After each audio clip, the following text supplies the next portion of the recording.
नमस्कार दोस्तों, Jharkhand staff selection commission के द्वारा जो है ग्रेजुएट लेवल वैकेंसी निकाली गई थी, जो अभी इसका डेट एक्सटेंड कर दिया गया है फॉर्म भराने के लिए। तो जो भी लोग बिहार से होंगे या जो हमको फॉलो करते होंगे, तो वे लोग भी अगर बिहार सचिवालय का अगर आप तैयारी करते होंगे या और मल्टीपल एग्ज़ाम का तैयारी करते होंगे, तो आप इस वैकेंसी को जो है भर सकते हैं। इसमें भी जो है आपके लिए सीट अच्छा खासा है। इस बार जो है देखिए, पिछला वाला जो सचिवालय आया हुआ था झारखंड सचिवालय 2015 में, वो फॉर्म हम लोग भरे हुए थे, लेकिन उसके बाद जो है सरकार में जो है चेंज हुआ था झारखंड में, तो वहाँ पे जो है कुछ रूल्स रेगुलेशंस यानी कि जो रेसिडेंशियल है वहाँ पे इम्प्लीमेंट कर दिया गया था लोकल के लिए। लेकिन जो है इस बार जो है आप भर सकते हैं, कोई दिक्कत नहीं है। तो उन सारे विषयों पे जो है अभी डिस्कस करेंगे, कितना सारा सीट है और कौन कौन सब्जेक्ट आपसे पूछा जाएगा। और आप मतलब आपका जो है एक चीज़ आपको बताते हैं कि बिहार के लड़कों के लिए जो सिलेबस दिया गया है वो कंफर्टेबल है, कोई उसमें जो है दिक्कत नहीं होगा। तो आप लोग वीडियो में पूरे बने रहिएगा, इस पर डिस्कस करते हैं। चलिए, सबसे पहले जो है कि देखिए, इसमें परीक्षा शुल्क जो है आपको मात्र 100 रुपया लगना है। वही बिहार का फॉर्म भरते होंगे तो आपको 800 रुपया देना होता है, तो यहाँ पे आपको मात्र 100 रुपया लगना है। इसका जो क्वालिफ़िकेशन है वो ग्रेजुएशन है। इसमें ये बाध्यता नहीं है कि आप मैथ से है, फिजिक्स से है, केमिस्ट्री से नहीं, कोई भी सब्जेक्ट से अगर ग्रेजुएट हैं तो आप इस फॉर्म को अच्छे से भर सकते हैं। अगला है कि एज क्राइटेरिया जो है, देखिए एज जो है आपका 21 साल से लेकर के 35 साल तक होना चाहिए। एज 21 से लेकर 35 होना चाहिए, जिसमें जो है आपको एज का जो गणना है 1/8/2023 से किया जाएगा, या जो है एटलीस्ट कम से कम जो है 1/8/2023 से किया जाएगा।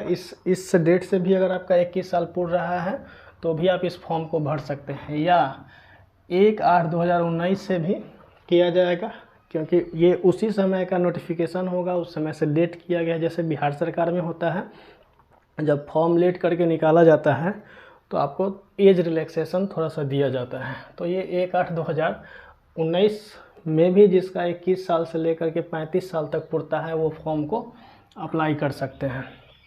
देखिए, पहले फॉर्म अप्लाई करने का डेट जो है 20 तक ही था, लेकिन अब इसको बढ़ा करके आगे एक्सटेंड कर दिया गया है।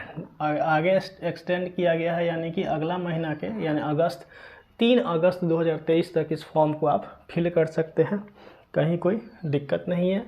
और इसमें देखिए, पेमेंट लास्ट जो पेमेंट है, ये रजिस्ट्रेशन करने का डेट है 3/8/2023 तक, उसमें पेमेंट जो है आप 5/8/2023 तक कर सकते हैं। अब देखिए, एक चीज़ क्या है ना, इसमें एडिटिंग करने का भी जो है ऑप्शन दे देता है। बिहार सरकार में वैसा नहीं होता है, बिहार सरकार का जब आप फॉर्म भरते हैं तो, लेकिन यहाँ पे जो है आपको एडिटिंग करने का, यानी कि 8 तारीख को जो है 8 तारीख से लेकर के इसमें 2 दिन का एडिटिंग का डेट दिया हुआ है। आप फॉर्म में अगर कुछ गलत भर दिए हुए हैं तो एडिट कर सकते हैं। चलिए दोस्तों, आगे है एग्ज़ाम जो है ऑफलाइन मोड में होगा। एग्ज़ाम क्या होगा? ऑफलाइन मोड में होगा और OMR बेस्ड होगा। एग्ज़ाम जो है आपको ऑफलाइन मोड में OMR पे होगा, ठीक है। और सभी परीक्षा जो है, देखिए एक ही चरण में आपका पूरा परीक्षा हो जाएगा, ठीक। परीक्षा जो है आपका एक ही चरण में हो जाएगा। इसमें आपको जब सिलेबस का चर्चा करेंगे तो उसमें ये करेंगे, निगेटिव मार्किंग है, सारा ऑब्जेक्टिव टाइप ही आपको जो है इसका पूरा सिलेबस है। चलिए, पहले फॉर्म जो पोस्ट आया हुआ है उस पर डिस्कस करते हैं। देखिए, सहायक प्रशाखा, जैसे हम लोग जो है इसमें जो 46 हम लोग सचिवालय सहायक का पोस्ट होता है, सबसे बड़ा पोस्ट मान लेते हैं उसको। जैसे बिहार सचिवालय, बिहार SSC के द्वारा जो फॉर्म आता है उसमें, यहाँ पे झारखंड SSC के द्वारा उसी का जो नाम है सहायक प्रशाखा पदाधिकारी, इसको ASO भी बोल सकते हैं, ठीक है ना। तो इसमें आपका टोटल सीट जो है 863 सीट है। ध्यान दीजिएगा, ये 4600 पे ग्रेड का पोस्ट है, नॉन गजेटेड पोस्ट है, यानी कि B कैटेगरी का पोस्ट है, ठीक है। 7th पे लेवल का पोस्ट है, ठीक। ये आपको 4600 पे ग्रेड का पोस्ट है, ठीक है। तो इसमें आपको कुल 863 सीट है, जिसमें से कि यूआर यानी कि जो अदर स्टेट के लिए जो भरेंगे, बिहार से भरे, आपको चाहे यूपी से भरे या बंगाल से भरे, कहीं से भरे, तो उनको 347 सीट पे जो है फाइट करना पड़ेगा। ठीक है, यानी कि उनके लिए 347 सीट है, इतना कम नहीं होता है, बहुत सीट होता है। उसके बाद कनीय सचिवालय सहायक, कनीय सचिवालय सहायक जो है आपका ही सी लेवल का पोस्ट है, मतलब सी ग्रेड का पोस्ट है। पे लेवल आपका जो है 2 है, यानी कि इसमें आपको टोटल सीट 355 है, और यूआर यानी कि हम लोग जो है 135 सीट पे, यानी कि अदर स्टेट वाले 135 सीट पे फाइट कर सकते हैं। आगे है श्रम प्रवर्तन पदाधिकारी, ये 6 लेवल का पोस्ट है।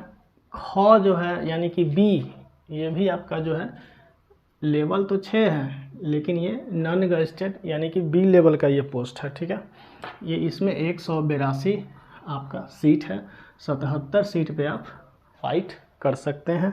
ठीक है, इसमें सीट दोस्तों अच्छा खासा है। ठीक, आगे देखिए दोस्तों प्लानिंग असिस्टेंट। ठीक, इसमें मात्र 5 सीट हैं, और 5 सीट में आप 5 सीट भी है, 5 लेवल का भी पोस्ट है, पे लेवल 5 का भी पोस्ट है, और सी ग्रेड का पोस्ट है। ठीक है, तो इसमें जो है आपको ये 3 सीट पे आप फाइट कर सकते हैं। प्रखंड कल्याण पदाधिकारी, प्रखंड कल्याण पदाधिकारी जो है जो हम लोग यहाँ पे बीडीओ बोलते हैं एक तरह से, प्रखंड कल्याण पदाधिकारी यानी कि ब्लॉक डेवलपमेंट ऑफिसर एक तरह से भी हो गया। तो ये आपको 195 सीट है, 79 सीट पे आप फाइट कीजिएगा। और दूसरा चीज़ है कि ये ख लेवल का पोस्ट है, बी ग्रेड का पोस्ट है। ठीक है, तो ये बहुत ही अच्छा है। और प्रखंड आपूर्ति पदाधिकारी जो कि है आपको ख लेवल का पोस्ट है, बी लेवल का, यानी कि इसमें पे ग्रेड जो है 6 है, इसमें भी सीट अच्छा खासा है, 252 सीट है, 102 आप यूआर से फिल कर सकते हैं, यानी कि दूसरे स्टेट के जो भी होगा यूआर में जाएगा। अंचल निरीक्षक सह कानूनगो, इसमें जो है आपको 185 टोटल सीट है, 75 पे जो है आप फाइट कीजिएगा, यानी कि टोटल जो सीट हो गया 2037 सीट है, लेकिन यहाँ पे 818 सीट पे आपको फाइट करना है। ठीक है, तो सीट 818 कोई कम नहीं होता है दोस्तों, सीट अच्छा खासा सीट होता है। और कंपटीशन का जो लेवल है शायद हम समझते हैं कि बिहार से कम होता है। इसमें आप इस फॉर्म को भर सकते हैं, पैसा भी इसमें कम लगना है, ज़्यादा पैसा लगना नहीं है, 100 रुपया मात्र आपको फ़ी लगना है। ठीक है ना। आगे देखिए दोस्तों, एग्ज़ाम जो होगा सब ऑब्जेक्टिव टाइप क्वेश्चन होगा एग्ज़ाम में। हाँ, पहले इसमें ना इसको पहले आपको वरीयता देना होगा, क्रम देना होगा जब आप फॉर्म भरिएगा। तो सबसे पहला आप क्या दीजिएगा, पहला जो है दीजिएगा 1 नंबर में प्रखंड प्रशाखा पदाधिकारी ख लेवल का जो पोस्ट है ये वाला। ठीक है, पे लेवल जो है 7 है, उसको दीजिएगा। ठीक है, आप उसके बाद अगर ऑफिशियल काम करना चाहते हैं, ये भी ख लेवल का पोस्ट है, तो आप इसको भी दोनों में से कोई को आप दे सकते हैं। इसको 2 नंबर में इसको दे सकते हैं वरीयता क्रम, इसको 3 नंबर में, या इसको 2 नंबर इसको 3 नंबर में आप दे सकते हैं, कोई दिक्कत नहीं है। उसके बाद में जो है श्रम प्रवर्तन पदाधिकारी 4 नंबर में इसको दे दीजिएगा। ठीक है, उसके बाद में देखिए उसके बाद जो है आप इसको जो है 5 नंबर में इसको दे सकिएगा प्रखंड कल्याण पदाधिकारी को। फिर इसको 6 नंबर में इसको दे दीजिए कनीय सचिवालय सहायक को, कनीय सचिवालय सहायक को 6 नंबर में दे दीजिए। और 7 नंबर में जो है आपको इसको दे दीजिए प्लानिंग असिस्टेंट। ठीक है, प्लानिंग असिस्टेंट मतलब योजना जो सहायक होता है उसको बोलते हैं। ठीक है, इसको दे दीजिए। इस तरह से जो है आप इसको प्रीफ्रेंस में दीजिएगा, पोस्ट प्रीफ्रेंस में, आपके लिए ये बहुत ही महत्वपूर्ण रहेगा। ठीक, आगे देखिए बात करते हैं एग्ज़ाम के ऊपर। देखिए दोस्तों, एग्ज़ाम जो है आपका सिंगल डे में होगा, एग्ज़ाम जो है आपका सिंगल डे में एग्ज़ाम होगा, जिसमें से कि आपको 3 पेपर में एग्ज़ाम होगा। कितना पेपर में होगा, 3 पेपर में आपका सिंगल डे में एग्ज़ाम होगा। और दूसरा चीज़ है कि इसमें निगेटिव मार्किंग होगा, निगेटिव मार्किंग 1/3 होता है। इसमें क्या है, निगेटिव मार्किंग आपका 1/3 है। ठीक है, तो अगर आप 3 क्वेश्चन सही बनाते हैं, सॉरी 3 क्वेश्चन गलत बनाते हैं तो एक सही क्वेश्चन वहाँ से डिडक्ट हो जाता है, रिड्यूस हो जाता है, ठीक है, यानी कि कह सकते हैं कट जाता है। तो बाकी आप लोग समझते होंगे रेलवे का जो निगेटिव मार्किंग होता है वही यहाँ पे निगेटिव मार्किंग है, ठीक। तो निगेटिव मार्किंग बहुत ज़्यादा है, एक तरह से 1/3 होता है जो। चलिए आगे देखिए, जितना सारा होगा सब ऑब्जेक्टिव टाइप होगा। और देखिए दूसरा चीज़ क्या है दोस्तों, यहाँ पे जो पहला पेपर, अब देखिए यहाँ पे क्या होगा, पहला पेपर जो है भाषा का ज्ञान होगा। पहला पेपर जो होगा, देखिए पहला जो पेपर होगा वो भाषा का ज्ञान होगा। क्या होगा? लैंग्वेज से होगा, लैंग्वेज से होगा, जिसमें आपको हिंदी और इंग्लिश से 60 क्वेश्चन हिंदी और 60 क्वेश्चन जो है इंग्लिश से पूछा जाएगा। 60 जो है हिंदी और 60 इंग्लिश से, 60 हिंदी और 60 इंग्लिश से आपको पूछा जाएगा। और 60 जब हिंदी आपको पूछा जाएगा तो इसमें आप देख लीजिए कि आपका जो व्याकरण होता है, व्याकरण और जो गद्यांश वाला जो पार्ट होता है, दोनों से 50-50%, यानी कि 30 क्वेश्चन जो है आपको 30 क्वेश्चंस जो है आपको 30 क्वेश्चन जो है व्याकरण से आएगा और 30 क्वेश्चंस जो है आपको गद्य से आएगा। गद्य यानी कहने का मतलब है कि आपको पैसेज वगैरह दे दिया जाएगा, उसका जो है उसी में से चुन करके जो आंसर लिखना होता है वो आपको 30 क्वेश्चन आएगा। 30 क्वेश्चन जो है व्याकरण से आएगा। और देखिए इसमें जो है आपको ना सब मिला करके, यानी कि हिंदी और इंग्लिश दोनों मिला करके मात्र 30% नंबर लाना है। 30% नंबर खाली क्वालिफाई करने के लिए लाना है, ठीक है, क्वालिफाई। तो अगर आप चाहें इसमें तो आप बिना अंग्रेजी पढ़े हुए भी 30% नंबर, यानी कि 120 क्वेश्चन रहेगा तो 120 नंबर का रहेगा। तो इसका अगर 30% अगर आप निकालते हैं तो 36 नंबर आता है। तो 60 में से 36 तो आप ऐसे ला सकते हैं। तो इंग्लिश पढ़ने का आपको ज़रूरत भी नहीं पड़ेगा, जो इंग्लिश नहीं जानते हैं या जिनका कमज़ोर है। वैसे आप इंग्लिश भी यहाँ से आराम से जो है कर सकते हैं, कोई ज़्यादा हार्ड होगा नहीं, ठीक है। तो यहाँ पे आप 36 नंबर इसको लाना है। उसके बाद जो है आप पास कर दिएगा, फिर अगला पेपर में चलेंगे। ये 2 घंटा का पेपर होगा दोस्तों, ये 2 घंटा का आपका पेपर होगा। इसमें आपको कहीं कोई ज़्यादा ट्रबल नहीं होने वाला। और ये जब पास कीजिएगा तभी अगला जो है कॉपी ये सब चेक होने वाला है, नहीं तो नहीं होगा, ठीक दोस्तों। यहाँ तो कोई दिक्कत आपको नहीं हुआ होगा। चलिए आगे चलते हैं। अगला है पेपर, जैसे अगला जो दूसरा पेपर होगा आपका, देखिए ये पहले एक ही दिन में तीनों एग्ज़ाम होना है। तो ये सुबह में होना है, दोपहर में होना है, ये शाम तक में तीनों हो जाना है। तो इसमें जो है देखिए दूसरा चीज़ है कि ये नॉर्मलाइजेशन का प्रक्रिया अपनाया जाएगा। आपको जो एग्ज़ाम होगा, एग्ज़ाम का जो रिजल्ट होगा नॉर्मलाइज किया जाएगा,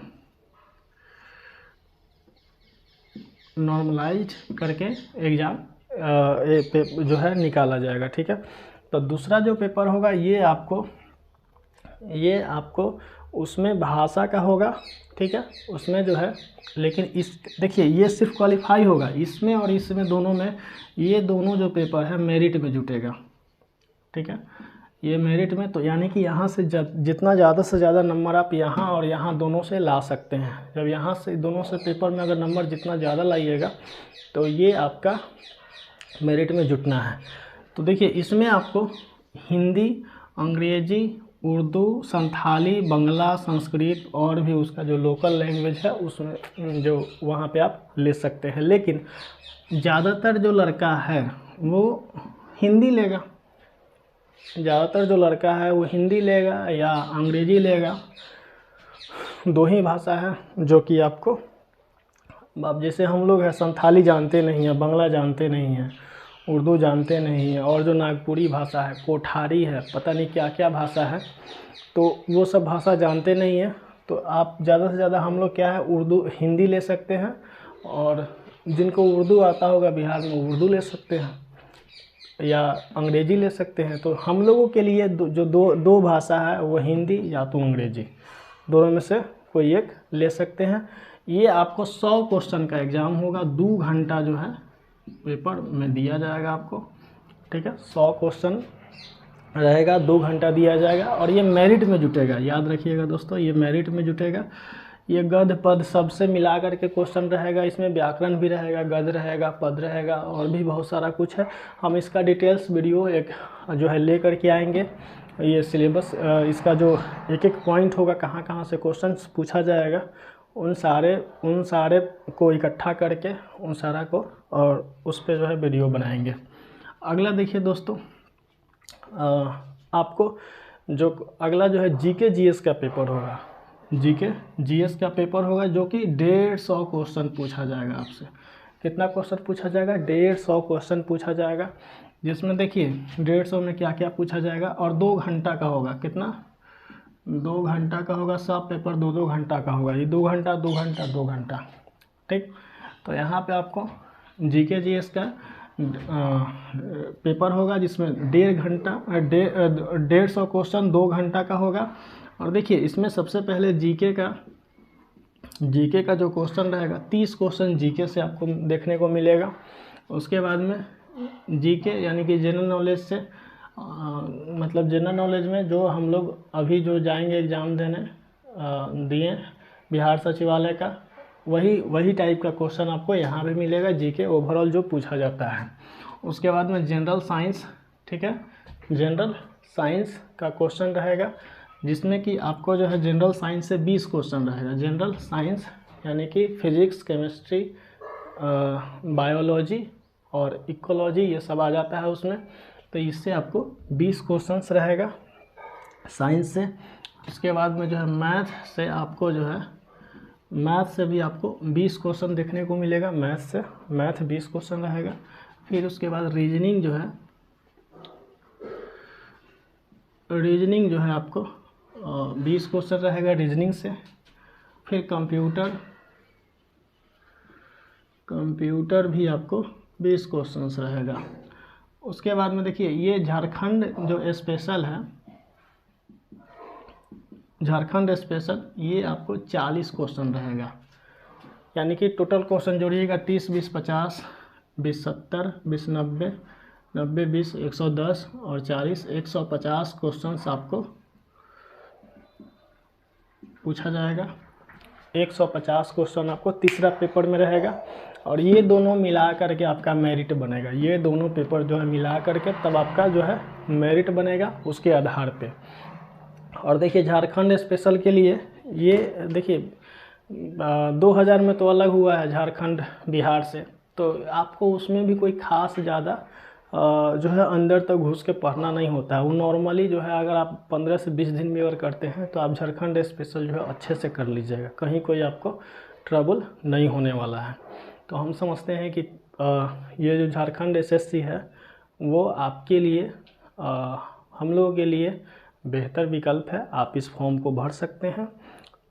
और अगर कहीं आपको डाउट हो तो नीचे कमेंट सेक्शन में कमेंट ज़रूर कीजिएगा दोस्तों। इस पर हम वीडियो ले करके आएंगे। एक सिलेबस का फुल होल सिलेबस का एक वीडियो और बनाएंगे। ठीक है दोस्तों, धन्यवाद।